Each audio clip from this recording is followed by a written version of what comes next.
It's not a drill.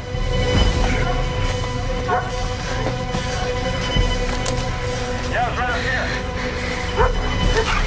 He's got him. Stand up.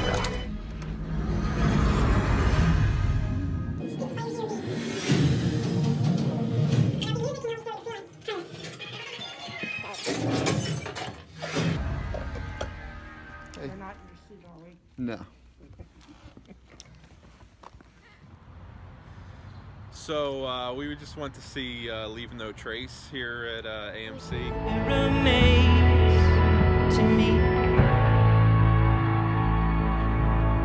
And honestly, I'd never heard about it until today. And we were talking about what kind of movies were out and what we were going to go see. And I just watched a trailer of it, and I thought, you know, it kind of looks interesting. I could get into the story of that. What I found kind of most profound about seeing it is that there's this constant struggle between the wishes of the father and the wishes of the daughter in trying to integrate into a larger society, where the father wanted to, I would say more out of need, to be like a rugged individualist, living on his own means, not having to be part of anybody else's rules, to kind of live off the land and do as he needs to, and to take care of himself on his own. The daughter very much wanted that for as long as up until she knew any different. So there was really living in the woods is all she knew, and then once she was brought into a community, she kind of liked the feel of it and wanted to be part of that, but she knew her dad couldn't be part of it, so she gave up what she wanted. You don't gotta tell the whole movie here. Well, yeah, but I mean, it was a struggle because the two of them started to want different things, whereas at first they wanted the same thing. So, and hold on, how was that for you? Well, I kind of I felt this struggle with them, and it really seemed to come out of fear that he needed it to be this way. He didn't necessarily choose it. Right. He didn't have any other way that he could have it. Right. And she understood that, but at the same time, it was really, really difficult for her because she knew that he needed it, and she couldn't go along with it. Yeah. So I thought it was, you know, and especially seeing how resistant she was at first. Like, right. She was angry, right, at first. So I really liked the cinematography of it and the nature scenes and how they tied in the whole concept of a simple life where they would just entertain each other with simple things, like, you know, like the peeling of the orange, and how they would kind of compare the orange with each other, and like they were satisfied with these things and not needing, you know, these complicated lives. And you know, for myself, I have an overactive mind, and I am constantly thinking. So a kind of a still movie like this would kind of be a difficult thing for me to kind of be still and slow down with. But I found it really engaging because of the whole struggle, and you could like really get into how they were trying to live, and it was just kind of interesting, and the resourcefulness of how they were with taking care of everything. And so I wouldn't mind seeing them, you know, for a little while longer, living out in the woods and seeing how they did things. Right. So I thought it was really interesting. I really liked it. I find it hard to rate movies, but I mean, I would put it at least in the 90 range. Did it touch in the 90s? Yeah. Did it touch your like dad thing? Like there you could see yourself in his position, or no? You know, I think a little bit, because my dad was very much a self-reliant person himself. And as a child, I didn't really understand that, but as I grew older, I could start to understand that it wasn't a personal thing. It was that he needed to live in this way. So yeah, it really does show up for me. Like, I can kind of get the struggle, and just accepting that that's the life that they need, and not trying to change it and, you know, manipulate because I want something different out of it.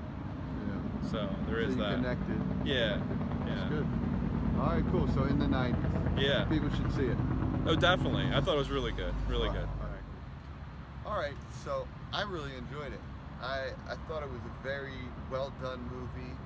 The director did Winter's Bone. That was the last movie, and that's the movie where Jennifer Lawrence sort of got her start, and she was fantastic in that. Now, to compare those two movies, I definitely prefer Winter's Bone to this movie. There's a lot more action, the stakes, more cursing, you know, a lot of stuff happening. What I will say about this is, what I really liked is it really captured, like, when, you know, the character has PTSD in this movie, but really almost any mental illness, or like depression or several things, and maybe I'm talking out of my butt, but it captured the frustration, like the love and compassion that the people around that person would have, and like the sort of like, come on, just snap out of it, I just need you to do a little better, and then the person not being able to sort of crest that hill, and just like, it's like, what's the limit of your compassion?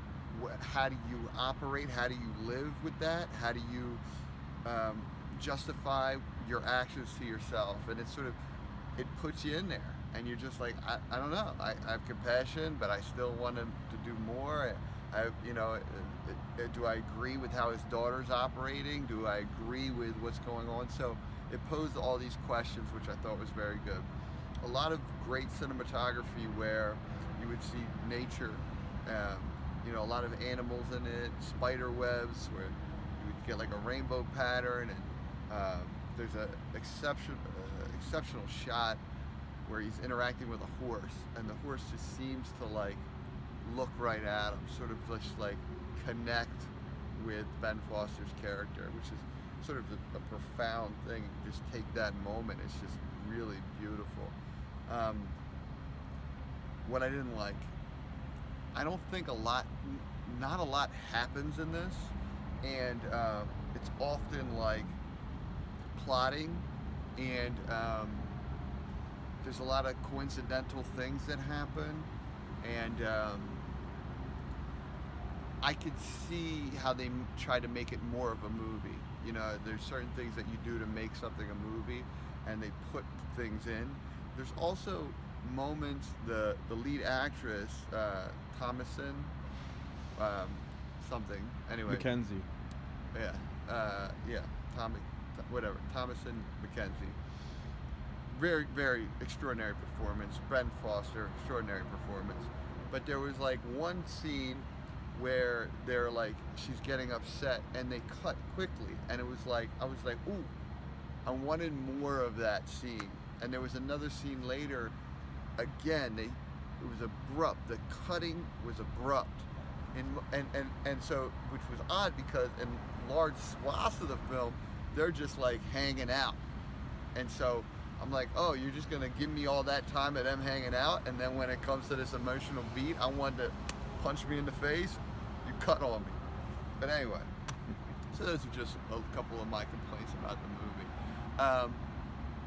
If you're a father, you know, well, I guess really everyone, right? Because everyone has a father, everyone is a child or not, right? I think it's a pretty good flick. I think it's something, you know, it reminded me of camping with my dad, and it reminded me of my love for my dad, and so it was impactful and emotionally connected for me. But I will say, like, all that being said, it dragged for me. So I'm going to give it a 75 out of 100, and I know that's sacrilegious because every place I look, this is getting this is like the best reviewed film of the year or something like that, one up. So, but I give it a 75. I think you should see it because it's an interesting film, and it's almost independent. It's like an indie film or something like that, and I think there's a level of artistic sort of approach to movie making that deserves to be seen by everybody. So even though I give it a 75, I think you should go see it. Alright, but that's it. Peace out. Thanks, Dennis, for fucking coming to the movies. I want more people coming to the movies, and let's do these reviews together. Alright. Where's your home? With my dad. I don't want to leave. Same thing that's wrong with you isn't wrong with me. Where are you guys headed? I don't think we knew where we were going. It remains to me. Alright, good? Yep.